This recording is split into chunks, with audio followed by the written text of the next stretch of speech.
back into Paladins once again during patch 1.9. Just gonna go over a few quick UI things. We have the settings. I tend to have my character music volume disabled. It basically just prevents any of the silly new skins from blasting random repetitive stuff in my ears. And push talk enabled so that people don't have to randomly listen to my loud ass computer. In gameplay, there's a couple things which I think are very important here.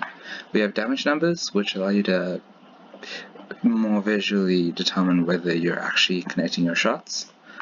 The player health, which just basically always shows everyone's health bars above their character models.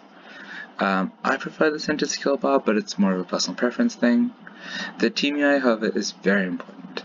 It gives you all your ally health bars and ultimate charges in the top left, while showing the enemy respawns in the bottom right. Ally death markers similarly just basically give you a more visual indicator of where enemy flanks might be coming from, as it shows you where your allies have died.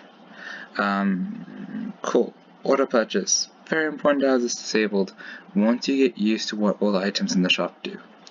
The item shop can only be accessed during a game, and it is exceedingly integral in order to optimize your character against the enemy team composition by picking up things like Cauterize to reduce the effectiveness of supports, and Haven to allow you to survive a little bit longer against those direct damage dealers, such as Kinessa, one of the most iconic snipers.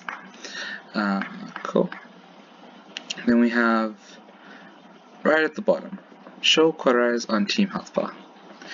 If you're going to be playing as a support, this is an incredibly useful thing to have enabled. It basically changes the color of your allied health bars if they're under the effects of Cauterize, which means they're going to be receiving reduced healing from you. Just allows you to be a little more efficient in the way that you use your healing abilities. Cool. In the bindings, I think the most important thing to note here is that you can actually select individual champions and change their bindings instead of having to go for all of them at the same time.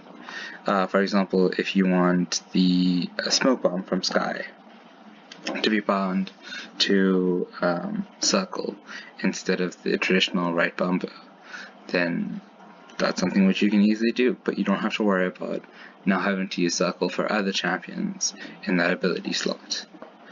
Alright, then on the main menu you have three pretty important tabs.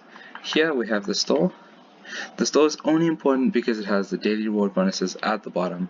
You can pick them up once per day, they give you increasing rewards, and you can open up any chest that you happen to earn during the course of your playthrough. I think the battle pass hands out some, and you get from levels. Cool. Then we have the play tab, which gives you your different modes to play through. Training obviously is against AI. Custom games are more for if you want to do fun things with your friends. And then you have quick play and ranked. Cool. Under the champions tab, this is where you can have most of your customization come through. Let's look at Fernando.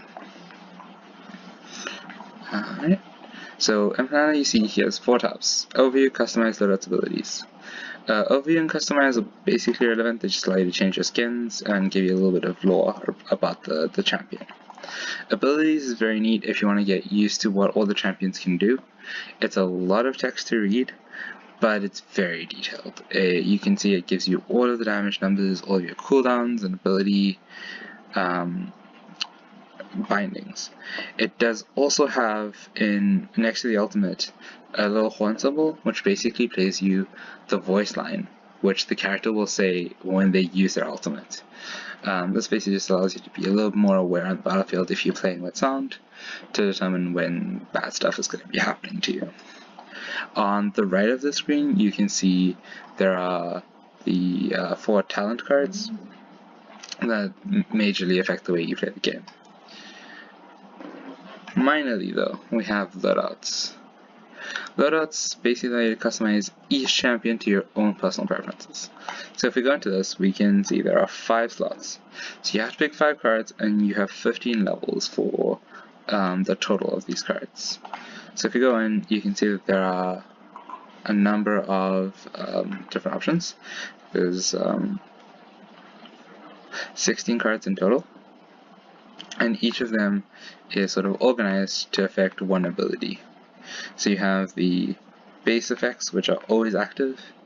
Then you have, for Fernando, obviously things which are related to the charge, the fireball, and the shield. I was mentioning to you earlier, but there's this card called Unstoppable Force that makes charge apply a 800 knockback, but that's at level 1. Let's see what happens if we crank it all the way to level 5.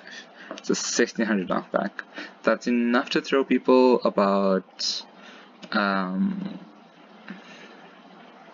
maybe 20 meters, so you can easily knock them off the map with this ability.